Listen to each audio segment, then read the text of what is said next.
In the skies this weekend, Yeager Airport holding its annual air show this weekend. It attracts thousands of people and planes every year. 13 News' Lily Bradley takes tonight's report to new heights. She actually has more from inside a historic B-17 World War II bomber. A Boeing B-17, also known as the Flying Fortress. But this particular bomber has a special name. The Yankee Lady, we're proud of our lady. The Yankee Lady is one of 12,731 B-17s built.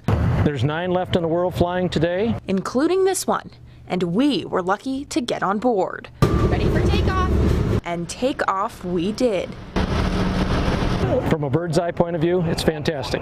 Getting a special bird's eye view of the city we call home. I'm very excited to see as I've been flying this thing for 15 years. A piece of history. The plane was purchased by the Yankee Air Force back in 1986. Took 9.5 years for restoration after the Yankee Air Museum picked it up in 1986, and we're quite proud of our lady. Now she primarily flies in air shows, like this weekend's at Yeager Airport. Well, this will be my second time here at Charlie West. I think you guys put on a great show. A great show that the men of the Yankee Air Force say they're honored to be a part of.